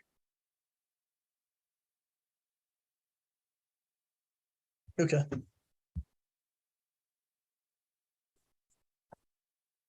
And I think one last thing, Mr. Chairman, is if you can see on where the grass area that we've seeded, I think that grade is what's holding the water back. Right, in this photo. Right. Yeah. Through the chair, a follow-up? Yes, Ted. Would SWIP reports have helped us determine where that water is coming from? Well, I observed it. I was there during, when we were having serious issues on the site and the commission was upset with me. I was there during every heavy rainstorm and in frozen conditions and in regular conditions.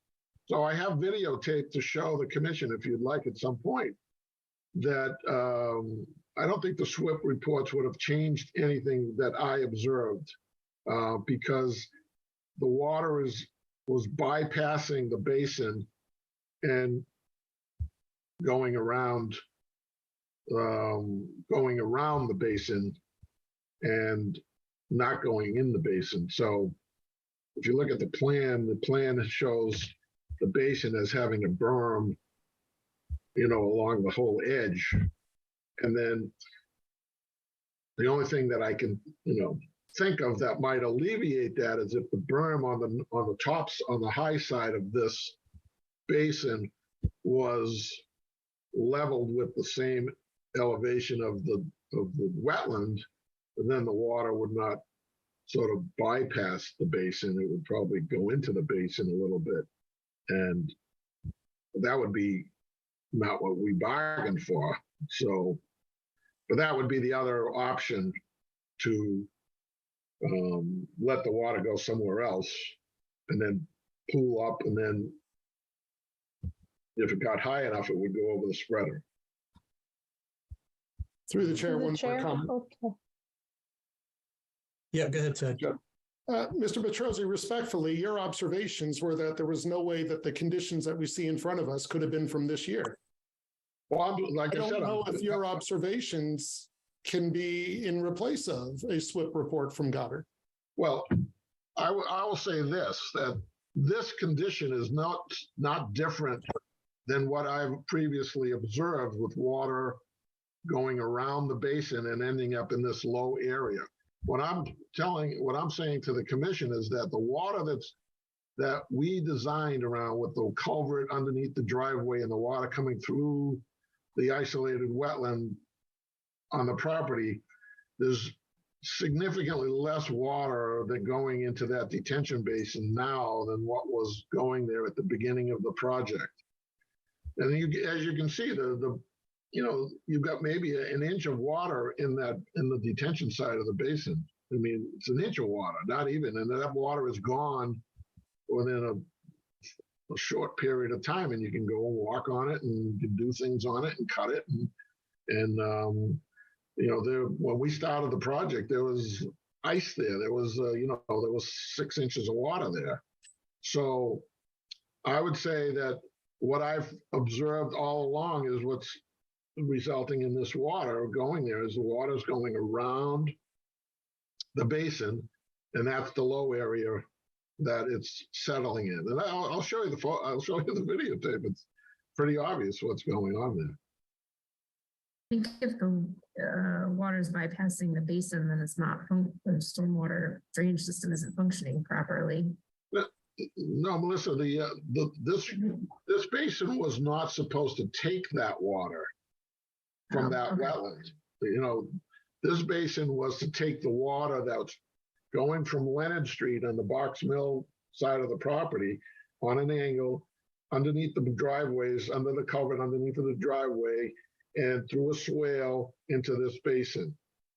And if you look at the plan, all basins, like you said, have a berm around the edge, and that berm is higher than that wetland that's on the other side. So whatever water is going into that portion of the wetland was going there before, and it has to go somewhere, and it's going in a path that ends up that this being the low spot on the site.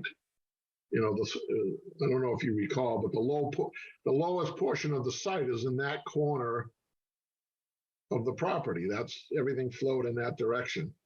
And we've taken that water, and whatever water we were generating is now being held back. But a lot of that water was coming from across the street from Box Mill.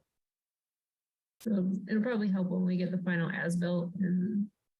Yeah, well, you've received the as-built. You've received the as-built on the detention basin and the culvert and and the swale, all of that stuff has already been provided to the commission as a result of previous conversations that we've had. So there's nothing that's really going to change within the basin. I'm looking to try and make the basin a little smaller because there's I've asked the engineer to redo the stormwater management report because there's less water going there now.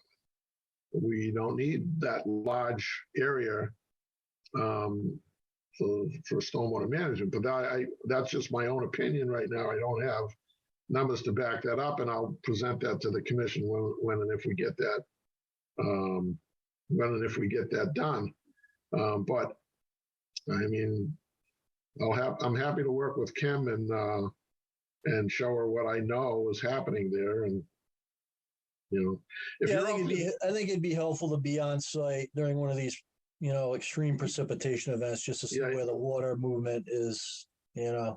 Yeah, you really have to be there during one of these torrential, not at the beginning of it, but sort of in the middle of it when the water is allowed to go. But so what is our discussion tonight? Focused on, or what are we the violations? Is that what we're trying to sort out right now? Yep. Yeah, correct. Okay, so the basin configuration is another day, I think. Well, the basic configuration is the way it's built, the way it was designed, and you have as-built. I think she's referring to any proposal for that to be, decreased in size. Oh, that would be down the road. I wouldn't expect it. We can't make that decision until we have numbers to back it up. Yeah, so understood. So just a quick question to Melissa and Carrie as stormwater engineers. That area along the driveway that's kind of destabilized, what's your sense there? Is riprap maybe a better option, or should we just stick with the I think vegetated? There's options for temporary stabilization while grass or other things grow in, like erosion control blankets, things like that. So the seed in the topsoil doesn't just wash away, or you could put in plugs of ground cover instead. I kind of agree with. We could put something more heavier that's not riprap down. We could put like a wood chip, or the blankets that, quite honestly, the homeowners have asked me to pursue the riprap. So that's their preference. And I've explained to them that, the commission has the discretion on what to do there. But we can try an erosion blanket to put across there. We can rake it out, throw some more seed down, and put one of these erosion blankets down.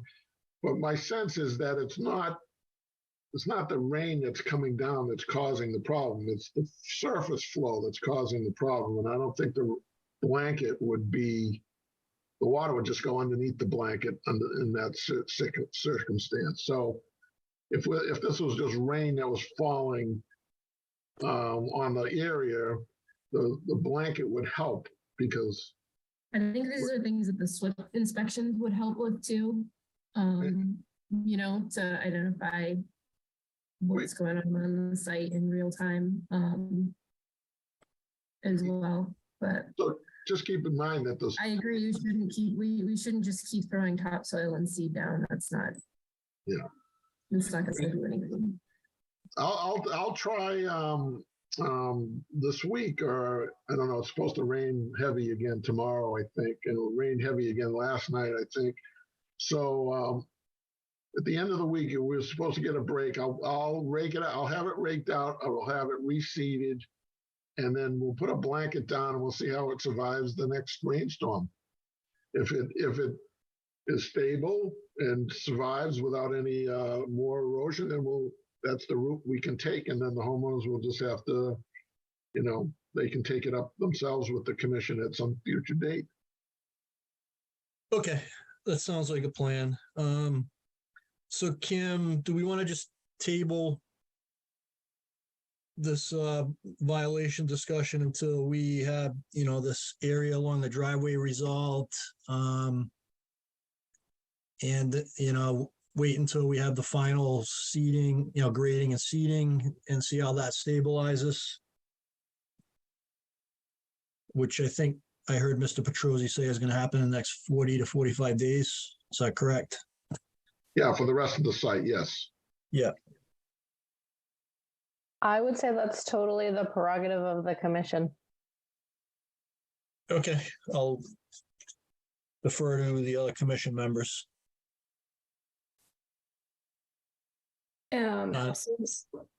What about SWIP reports? Will we be getting those? I'm going to talk with Goddard about the SWIP reports and get something of a link of what they've previously prepared. That would be great. And if we could get the SWIP reports going forward, Mr. Petrosi, since we are in kind of, the heavy rain season. Yeah, I'll talk to him about getting another schedule together. I don't think he needs to go out there every 2 weeks, but I think he needs maybe to go out there after every rainstorm that we get. Is the commission agreeable to that? I would just follow what's in the order of conditions. But, I forget what was stipulated off the top of my memory, but. Okay, I'll work with Kim on that and we'll try to get on track. Okay, that effort would be appreciated. With an emphasis on getting back on track and not trying to get back on track would be appreciated. Yeah, we like to be on track, but these rains, we can't be there when the rainstorms are happening in the middle of the night. But we certainly you can have the measures in place so that when you do have the rainstorms in the middle of the night, we're not having issues, right? Yeah, well, that's what we're trying to do. So thank you very much. I appreciate your consideration. All right, unless there's an objection from the other commission members, let's just table the violation discussion for a few more meetings until we can make sure that the site is stabilized. Is there any objection to that? Okay. All right. Thank you, Mr. Petrosi. Thank you very much. Sorry I was late. No problem. Through the chair? Yes, Kim. Should we just continue to a date certain, just so we don't? Yeah, let's continue. Let's continue to the 29th, August. Yeah, that'd be good. I was going to say 60 days, but that's good. That's 60. That's pretty much 60 days. Yep. July and August. Thanks very much. We'll do the best we can. Okay. Thank you, sir. Bye-bye. Bye, Kim. And just let's vote on this to formalize it so I can get a motion to continue this violation discussion to the August 29th meeting. I'll make that motion. And a second, please. I'll second. We'll do the roll call. Melissa. Aye. Carrie. Aye. Janine. Aye. Ted. Aye. Ed. Aye. Jim. Aye. And I'm an aye. Okay. A couple more items and then we finish for the evening. So Lucas Environmental has submitted their fiscal year 2024 draft contract for Kim's review. Kim, I think you were okay with that. Did you have any comments? So I don't. I have enjoyed working with Lucas Environmental, and I am happy that they would like to continue their relationship with us. They are proposing a $10 per hour increase of their rate, which I think is very reasonable. And yeah, I would like to move forward if the commission has been happy with the services and would like to continue the relationship. Okay, I'll open it to questions or comments from commission members. All right, Joe, thank you for your efforts. We appreciate them. You're doing a great job. We appreciate it. So if I can get a motion to approve the fiscal year 2024 draft contract for Lucas Environmental so that it's a final contract. So moved. And a second. Second. And we'll do the roll call. Melissa, Aye. Carrie, Aye. Janine, Aye. Ted, Aye. Ed, Jim, All right. and I'm an aye. Okay, Kim, there weren't any public forum requests, right? There are not, but I did want to give Anna the floor for a minute to tell the commission about a positive interaction that we had. Oh, nice. Okay. Yeah, Anna? So a few weeks ago, I received a phone call from a local landscaper. He was not specifically familiar with Hopkinton, but had been approached by a resident that was looking to remove a bunch of brush from their property. He reviewed the property, saw that there what appeared to be a wetland, and saw the PIB medallions and said, whoa, I got to stop. I got to call the commission. This doesn't seem right. So he gave us a call, and I was able to confirm, yep, no, those are PIBs. Please don't touch. You did the right thing. You called us. And he had said that there was a couple other projects that the homeowner wanted to be doing. So we went over the policy and procedure about what kind of application would be required to do the projects as submitted. And I really thanked him and appreciated him to not just clear cut right to the wetlands. So I thought it was really great. I was super excited. I was like, yay, the PIBs worked. And I was like, it's not typical of a landscaper, to do that. So I really, I thanked him generally and said, thank you so much for giving us a call. So we just wanted to share it with you guys that, sometimes they do work, and it's exciting and it's awesome. So Definitely. Great Thanks. to hear. Thanks for Yeah. sharing. Yeah. And speaking of sharing, Carrie has some good news and some bad news for us, and I'll hand it over to Carrie. Are you gonna let me share? So, hi everyone. So the bad news is that I am going to have to resign my position on the commission, even though I really, really enjoy it. Because the good news is that I've been offered the position to be the DPW director for Hopkinton. So, Wow, that's huge. Thank you. So I just waiting for Congratulations. the select board to approve it, and I still get to work with y'all, but in a different capacity. Wow. Thank you. That is exciting. I was sad. Now I'm happy. Yeah, we would. Kim and I were talking about it today, and we're like, it's nice to have friends in high places. But I feel like, this is almost like the Beatles breaking up. We've been working together so long. It's like, is it because Yoko Ono's been coming to the meetings, Carrie? No, they still make great music afterwards on their own, so it's all good. Yeah, right. Yeah, It's like she'll always do the right thing. She'll follow the rules. She'll know the rules. help us out with those little projects that we want to get through right. the town. So yeah, that's awesome news, Carrie. We're happy for you. Thank you. So, all right. Anything else, Kim, Anna? Oh, All right. If I can get a motion to adjourn. So moved. And the second. Second. And the roll call, Melissa. Aye. Carrie. Aye. Janine. Aye. Ted. Aye. Ed. Aye. Jim. Aye. And I'm an aye. All right. Well, this is Carrie's last meeting, so Carrie, keep in touch. Don't be a stranger. Yeah. Yeah. So she'll be back. She'll be back. Maybe on the other side. Congrats, Carrie. Asking to put herbicide in the lake. Exactly. All right. Have a great evening, everyone. Thank you.